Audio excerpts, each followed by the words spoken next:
મિત્રો, તમને ખબર છે જ્યારે શ્રીરામ, લક્ષ્મણ અને સીતા વનવાસ ગયા ત્યારે ઉર્મિલા 14 વર્ષ સુધી શું કર્યું હતું? આખરે શા માટે આપ્યો હતો ઉર્મિલાએ ભગવાન શ્રીરામને આટલો મોટો શ્રાપ, જેના કારણે શ્રીરામને આખી જિંદગી સીતા માતાનો વિયોગ જીવવો પડ્યો?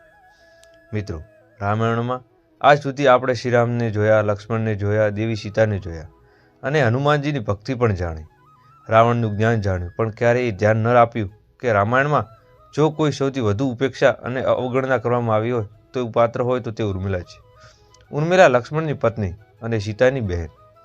દક્ષિણ ભારતની રામકથા અનુસાર જ્યારે ભગવાન રામ વનવાસ મળ્યા ત્યારે ભગવાન રામ, માતા સીતા અને લક્ષ્મણ વનવાસ તરફ જવા લાગ્યા. ત્યારે ઉર્મિલાએ પણ તેમની સાથે જવાનું કહ્યું, પરંતુ લક્ષ્મણે તેમને અયોધ્યામાં રહેવાનો આદેશ આપ્યો હતો. મિત્રો, રાજા જનકની અત્યંત સુંદર પુત્રી અને મહારાજા દશરથની પુત્ર વધુ દેવી ઉર્મિલા માતા સીતાની નાની બહેન હતી. તેના લગ્ન ભગવાન રામના નાના ભાઈ એવા લક્ષ્મણ સાથે થયા હતા.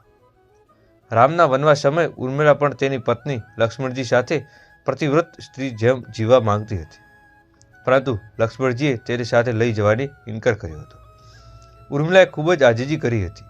તે પોતાના પતિ સેવા કરવા માંગતી હતી, પતિના દરેક દુઃખ અને સુખમાં સાથી બનવા માંગતી હતી, પરંતુ લક્ષ્મણજીએ કર્તવ્ય અને ધર્મને દુહાવી આપી દેવી ઉર્મિલાએ નવમાં જતા રોક્યા.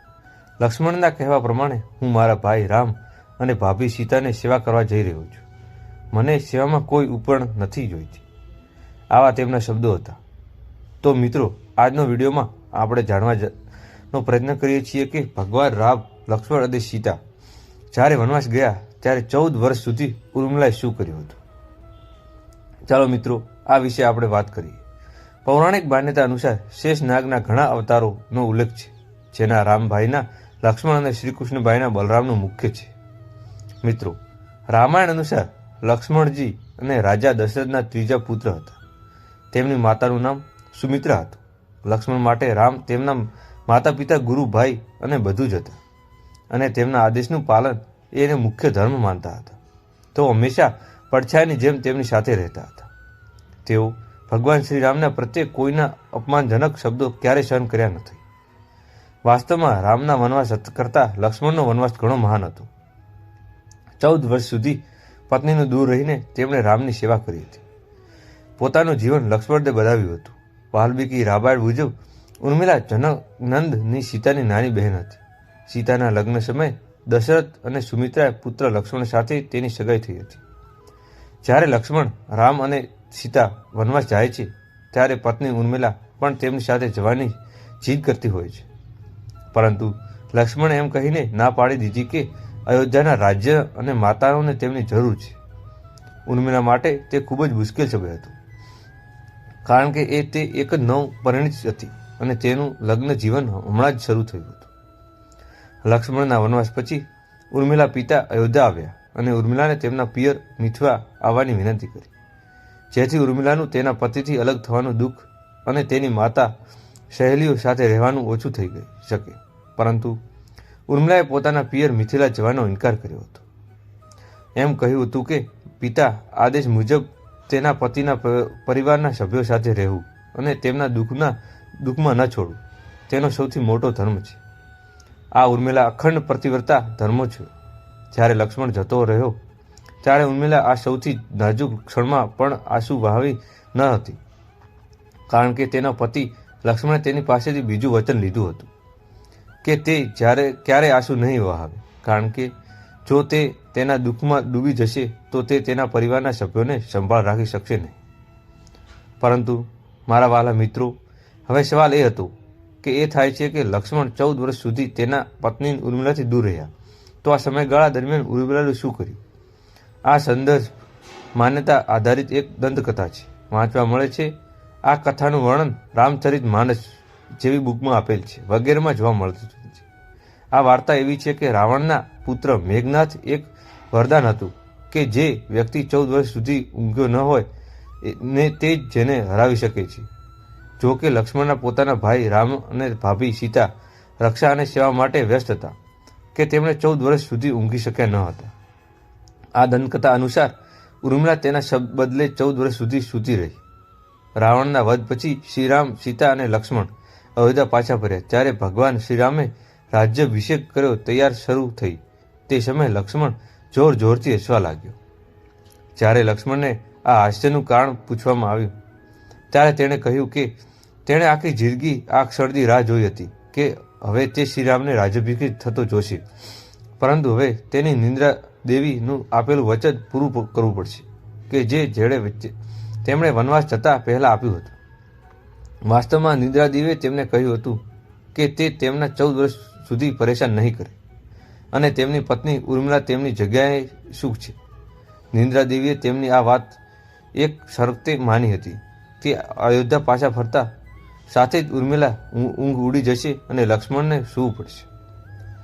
લક્ષ્મણને વાત પર હસી રહ્યો હતો કે તે હવે તેમને ઊંઘવું પડશે અને તે રામનો રાજ્યાભિષેક જોઈ શકશે નહીં. ઉર્મિલાએ તેની જગ્યાએ આ રાજ્યાભિષેક સમારોહની વિધિ જોઈ શકતી. લક્ષ્મણથી ઉર્મિલાને અંગદ અને ચંદ્રકેતુ નામના 2 પુત્રો સુદામા નામની પુત્ર જન્મ આપ્યો.